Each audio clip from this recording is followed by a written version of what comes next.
Viewers, welcome back to Suman TV. The great grand son freedom fighter Kanneganti Hanumantharao గారు PhD in American studies, అమెరికాలో ఉన్నటువంటి 12 యూనివర్సిటీస్లో expertise, అంతేకాకుండా centre for human security studies founder and executive director Ramesh Kanneganti గారు మనతో పాటు ఉన్నారు. సార్తో మాట్లాడదాం. నమస్తే సార్. నమస్తే నవీన గారు. నమస్తే సార్. ఇప్పుడు కెనడా కూడా ఒక బర్నింగ్ టాపిక్ అయిపోయింది. అంటే ట్రంప్ ఎఫెక్ట్ ఏదైతే ఉందో అది కెనడా మీద కూడా పడింది అనుకోవచ్చు. ఇమీడియట్గా అక్కడ ఉన్నటువంటి మన ఇండియన్ స్టూడెంట్స్ని డిపోర్ట్ చేసేస్తున్నారు. దీన్ని ఎలా చూడొచ్చు అంటారు? అసలు ఎందుకు ఎఫెక్ట్ పడింది అంటే ఏం చెప్తారు? 100% మేడం. నేను సుమన్ టీవీలో కరెక్ట్గా మనము జనవరి 20, 2025 మనం మాట్లాడుకున్నప్పుడే నేను చెప్పాను, ట్రంప్ ఎప్పుడైతే 100 ఎగ్జిక్యూటివ్ ఆర్డర్స్ సైన్ చేశాడో అప్పుడే చెప్పాను మీకు, మేడం రాబోతున్న 100 రోజుల్లో ట్రంప్ చేసే అన్ప్రెడిక్టబుల్, అంటే ఊహించలేనంత, ఊహకు అందనంత, మన ఊహకు అందనంత నిర్ణయాలు తీసుకుంటాడు. ఆర్థికంగా, రాజకీయంగా, సామాజికంగా, శాస్త్రపరంగా, సాంకేతికంగా, technological, political, economic, business, trade. Trump is going to create his own mark.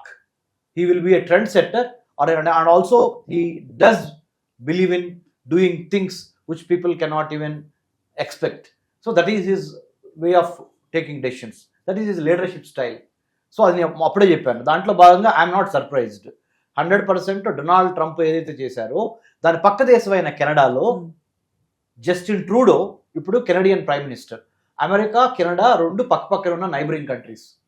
మన ఇండియా పాకిస్తాన్ లాగా, ఇండియా చైనా లాగా, లేదా ఇంకొద్ది చెప్పాలంటే ఇండియా బంగ్లాదేశ్ లాగా, ఇంకా బాగా చెప్పాలంటే ఇండియా శ్రీలంక లాగా. అంటే మనకి ఎట్లయితే నైబరింగ్ కంట్రీస్ ఉన్నాయో అట్లానే ఉత్తర అమెరికా ఖండంలో, నార్త్ అమెరికన్ కాంటినెంట్లో 2 కంట్రీస్ ఉంటాయి మేడం. నార్త్, ఫర్దర్ అప్ నార్త్లో కెనడా ఉంటుంది, బోర్డర్ యువతల అంటే ఇటు అమెరికా ఉంటుంది. సో అమెరికాలో తీసుకునే ప్రతి నిర్ణయము కెనడా మీద, కెనడాలో తీసుకునే కొన్ని నిర్ణయాలు అమెరికా మీద ప్రభావం చూపిస్తూ ఉంటాయి. ఎందుకంటే you can choose your friend but you can't choose your neighbour, right? So Donald Trump తీసుకున్న నిర్ణయం ఏదైతే ఉందో, ఇల్లీగల్ ఇమ్మిగ్రెంట్స్ని ఆయా దేశాలకి బలవంతంగా బై ఫోర్స్ ఐఎమ్ డిపోర్టింగ్, అంటే ఒక ఏరోప్లేన్లో కూర్చోబెట్టి మిమ్మల్ని మీ దేశాలకి పంపించేస్తున్నాను, అవసరమైతే సంకెళ్ళు వేసి, handcuffed. This is the decision taken by president Donald Trump. Obviously నేను చెప్పాను, అమెరికా తీసుకున్న నిర్ణయం, United States of American president తీసుకున్న నిర్ణయాన్ని not only Canada but also in the days to come UK కూడా స్టార్ట్ చేసింది, Australia, New Zealand and many other countries, Japan, South Korea, many other Gulf countries, Gulf cooperation council countries, Iran, ఇవి ఉన్నాయి కదా మనకి, ఇటు Oman, Bahrain, Qatar, ఈ కంట్రీస్తో పాటుగా Saudi Arabia తప్పనిసరిగా వాళ్ళు కూడా ఫాలో అవుతారు. కాబట్టి ఇట్ ఈస్ ఎ క్యావియేట్ అంటే తెలుగులో హెచ్చరిక, ఇంకో పదము వార్నింగ్. ఏంటంటే మన ఇండియన్స్ ఎక్కడున్నా దయచేసి మీ డాక్యుమెంట్స్ ప్రాపర్గా ఉన్నాయా లేవా, మీ పాస్పోర్ట్ ఎక్స్పైర్ అవుతుందా, మీ వీసా ఎక్స్పైర్ అవుతుందా, మీరు సబ్మిట్ చేసిన financial documents to get visa to go to other countries like UK, USA, Canada, Germany, France, Australia, Japan, New Zealand, please cross-check your documents one more time. Already if you have committed mistake, don't stay in that country. Please come back. After United States of America implemented the executive order that was signed by the President Trump on 20th January 2025, will be having a cascading effect or a domino effect అంటారు. కరెక్ట్గా చెప్పాలంటే తెలుగులో ఒక పేక ముక్క వెళ్ళి ఇంకో పేక ముక్కమే పడుద్ది, అలా ప్యాక్ ఆఫ్ కార్డ్స్ పడిపోతూ ఉంటాయి. అలానే ఈ ప్రెసిడెంట్ డొనాల్డ్ ట్రంప్ తీసుకున్న నిర్ణయాన్ని అమెరికాతో పాటు Canada, Australia, Japan and then Norway, Sweden, UK, France, Germany, అన్ని దేశాలు ఫాలో అవుతుంది. కాబట్టి be careful, be watchful, don't try to overstay in that particular country. So ఎందుకు సార్ ట్రంప్ తీసుకున్న నిర్ణయాలన్నీ మీరు అన్నట్టుగా ఆ దేశాలన్నీ ఫాలో అవుతాయి అంటున్నారు?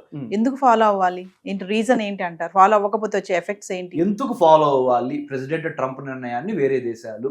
ఎందుకంటే మేడం 1990 నుంచి లిబరలైజేషన్, ప్రైవేటైజేషన్, గ్లోబలైజేషన్ అనే ఒక ఆర్థిక విధానం స్టార్ట్ అయింది. New liberal economic policy adopted by almost all the countries in the world, including in India. అప్పుడు మనకి మన తెలంగాణ, ఇప్పుడు తెలంగాణ, అప్పుడు మన ఆంధ్ర ముద్దుబిడ్డ, ఇప్పుడు తెలంగాణ ముద్దుబిడ్డ అని మీరు అనొచ్చు. పాములపర్తి, శ్రీ పాములపర్తి వెంకట మన నరసింహారావు గారు, పివి నరసింహారావు గారు, ఆయన వంగర గ్రామము, మరి ఇక్కడ మన తెలంగాణలో ఇక్కడ పుట్టి పెరిగిన ఆయన భారతదేశానికి 1991 నుంచి 96 మధ్య ఆయన ప్రైమ్ మినిస్టర్గా ఉన్నారు. అతి కీలకమైన దశ భారతదేశానికి, భారతదేశ దిశ మార్చిన కీలక సంవత్సరాలు ఇవి.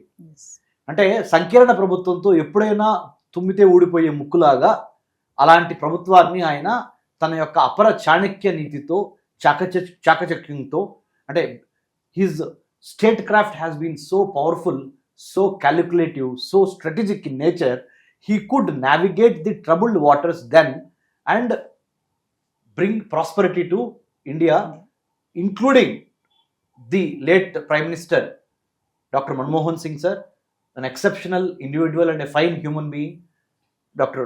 Manmohan Singh sir, and Sri P.V. Narasimha Rao sir, the late Prime Minister again. Both of them, they have also got liberalization, privatization, globalization to India. ఇలా ప్రపంచంలో ఉన్న దేశాలన్నీ 1991 నుంచి నవీన గారు 2020 వరకు లిబరలైజేషన్, ప్రైవేటైజేషన్, గ్లోబలైజేషన్ బాగా నడిచింది. ఎప్పుడైతే కోవిడ్ వచ్చిందో, కరోనా వైరస్ 2019లో లాస్ట్లో స్టార్ట్ అయ్యి 2020, 2021 వరకు, 2022 వరకు తన ఎఫెక్ట్ని చూపించిందో, ప్రపంచ దేశాల్లో ఒక రకంగా లోకలైజేషన్ అనేది ఎక్కువైంది. అంటే ముందల మా దేశానికి సంబంధించిన, మా దేశ పౌరులకి విద్య, వైద్యం, ఆరోగ్యం, ఉపాధి అనే వాటి మీద మా ప్రభుత్వం మమ్మల్ని పట్టించుకోవాలి. దాని తర్వాతే వేరే దేశస్తుల నుంచి వచ్చిన వాళ్ళని కానీ, వేరే ఇమ్మిగ్రెంట్స్ అనండి, లేకపోతే వేరే దేశాల నుంచి వచ్చి ఇక్కడ చదువుకుంటున్నా లేకపోతే ఉద్యోగం చేసుకుంటున్నా వాళ్ళకే తర్వాత చెందాలి అనే ఒక స్పృహ ప్రపంచవ్యాప్తంగా అన్ని దేశాల్లో వచ్చింది. Localization has become now the new globalization. Localization now has become the new normalization. Localization now has become the new universalization. First లోకల్స్కి అవకాశాలు ఇచ్చి, లోకల్స్ చక్కగా ఉన్నప్పుడే, ఈ ప్రాంత వాసులు ఇక్కడ పుట్టి పెరిగిన వాళ్ళు హ్యాపీగా ఉన్నప్పుడే తర్వాతే మీరు వేరే దేశస్తులకి, అంటే తెలుగులో చెప్పాలంటే అయిన వాళ్ళకి ఆకుల్లో, కాని వాళ్ళకి కంచాల్లో పెట్టే విధానాన్ని మార్చుకుందాము అనే ఒక స్పృహ అమెరికాతో పాటుగా చాలా అమెరికా మిత్రపక్షాల్లో కూడా, మిత్రపక్షాలే కాదు మిగతా అందరిలో వచ్చింది అది. కాబట్టి these are the reasons why localization has become now a new normalization. అంటే సార్ ఒక క్వశ్చన్ చెప్పండి, ఇప్పుడు అమెరికా వచ్చేటటువంటి వాళ్ళందరూ కూడా వలస ఎవరైతే వస్తున్నారో డైరెక్ట్గా కాకుండా ఇట్లా వేరే దేశాల నుంచి అమెరికా వస్తున్నారు అనేది ట్రంప్ వాదన అంటారా? అంటే ఇప్పుడు లైక్ కెనడా తీసుకుందాం, మనము కెనడాని మిస్యూజ్ చేసుకుని అమెరికా వస్తున్నారు అనే వాదన ఏమంటారు? కరెక్టే అది. కెనడాని మిస్యూజ్ చేసుకుని అమెరికాలోకి వెళ్ళిన వాళ్ళు చాలా మంది ఇండియా నుంచి, చాలా మంది ఉత్తరప్రదేశ్, హర్యానా, కేరళ, కొంతమంది ఆంధ్ర, తెలంగాణ, పంజాబ్ నుంచి చాలా ఎక్కువ మంది కెనడాకు వెళ్ళి కెనడాలో చదువుకోవడానికని స్టూడెంట్ వీసా తీసుకుని వెళ్ళి ఫీజులు కట్టి కొద్దిగా కట్టి కెనడాలో లిబరల్గా ఉంటాయి యూనివర్సిటీస్, అక్కడ అడ్మిషన్ తీసుకొని అక్కడికి వెళ్ళిన తర్వాత 2-3 నెలల తర్వాత ఆరోగ్య రీచో, క్లైమేట్ రీచో అనుకూలించట్లేదని చెప్పి అడ్మిషన్ క్యాన్సిల్ చేసుకొని డబ్బులు వాపస్ తీసుకొని, కెనడా లిబరల్ కంట్రీ అని చెప్పాను నేను, డబ్బులు వాపస్ తీసుకొని అక్కడ యూనివర్సిటీస్ మళ్ళీ వాపస్ ఇచ్చినాయి. ఆ డబ్బులతో మధ్యవర్తుల్ని, దళారుల్ని నమ్మి అమెరికాకి కెనడాకి ఉన్న బోర్డర్ దాటి అమెరికాలో ప్రవేశించినప్పుడు అమెరికాలో ఉన్న United states customs and immigration service కానీ, ఐస్ అంటే మన కస్టమ్స్ ఎన్ఫోర్స్మెంట్ ఏజెన్సీ అంటారు అమెరికాలో, అది కానీ పట్టుకోవడం జరిగింది, ఇన్వెస్టిగేషన్ చేయడం జరిగింది. వాళ్ళకి అర్థమైంది ఏంటంటే ఇండియా నుంచి టౌట్స్, దళారులు, మధ్యవర్తులు, బ్రోకర్లు, మీరు ఏవైనానండి వాళ్ళని పట్టుకొని, అంటే కరెక్ట్ ఇంటెన్షన్స్తో కాకుండా, మంచి ఇంటెన్షన్తో కాకుండా, మంచి ఉద్దేశంతో కాకుండా తీసుకున్న వీసా ఒకటి లోపలికి చొరబడి వేరే పనులు చేయడం అనేది దొరికింది. కాబట్టి ప్రెసిడెంట్ ట్రంప్ తన నిర్ణయాన్ని మార్చుకున్నాడు. ఏమని? కెనడా బోర్డర్ని స్ట్రెంగ్థెన్ చేయటము, కెనడాకి అమెరికాకి ఉన్న బోర్డర్ని. తర్వాత మెక్సికో నుంచి కూడా చాలామంది లోపలికి వస్తున్నారు, దాన్ని స్ట్రెంగ్థెన్ చేయటము, వాల్ కడతాము, యుఎస్ మెక్సికో మధ్య వాల్ కడతాము. కెనడాని ఏమంటున్నాడు, అవసరమైతే నువ్వు చాలా వరకు నీ యొక్క సెక్యూరిటీ మేము చూస్తున్నాం కాబట్టి, నువ్వు డబ్బులు ఇవ్వట్లేదు కాబట్టి నార్త్ అట్లాంటిక్ ట్రీటీ ఆర్గనైజేషన్ కానీ ఇంకోటి కానీ దాంట్లో మేము we are protecting you Canada. You don't have very good standing army, you don't have very good arms ammunitions and other technology. We are taking care of you, but you are not paying anything to us. Let's do one thing. రాజ్యంగా మీరు బతకాల్సిన అవసరం లేదు. You don't need to be an independent country. Be part of America as a 51st state of United States of America. మాలో కలవండి. America సంయుక్త రాష్ట్రాలు 50 ఉన్నాయి కదా, మీరు 51 రాష్ట్రం అండి. మీ మంచి చెడు మేము చూసుకుంటాం. ఎదురు మీరు మాకేం డబ్బులు కట్టట్లేదు కదా, మీ గురించి మేమే పట్టించుకుంటున్నాం కదా, మీ మీద యుద్ధం జరిగితే మేము పోరాడడానికి రెడీగా ఉన్నాం కదా అని డొనాల్డ్ ట్రంప్ ఆ విధంగా కూడా కెనడియన్ ప్రైమ్ మినిస్టర్ జస్టిన్ ట్రూడోకి మొహమ్మద్ చెప్పేశాడు. కెనడియన్ ప్రైమ్ మినిస్టర్ జస్టిన్ ట్రూడోకి మొహమ్మద్ చెప్పాడయ్యా, నువ్వు నీ దేశాన్ని కాపాడుకోవటంలో ఫెయిల్ అవుతున్నావు, దయచేసి మా 51వ అమెరికా సంయుక్త రాష్ట్రంగా కా అని చెప్పాడు. Of course Canadians they are not happy about it. They strictly oppose whatever Trump has said. So we have to wait and see what will happen. But నేను చెప్తుంది ఏంటంటే, కెనడాని వాడుకొని భారతీయులు వేరే దేశాల వాళ్ళు కూడా కెనడాలో అడ్మిషన్స్ తీసుకొని కెనడాలో వ్యాపారం అని చెప్పి వెళ్ళి కొన్నాళ్ళు ఉండిన తర్వాత అక్కడి నుంచి అమెరికాకు వెళ్ళటం అనేది ఫైనల్ డెస్టినేషన్గా చేసుకున్న మాట వాస్తవము. దొంగ లెక్కలు, దొంగ పత్రాలు, దొంగ పేపర్ డాక్యుమెంటేషను చూపించిన మాట వాస్తవము. కాబట్టి ప్రెసిడెంట్ ట్రంప్ అట్లా రియాక్ట్ అయ్యాడు. థ్యాంక్ యూ నవీన్ గారు.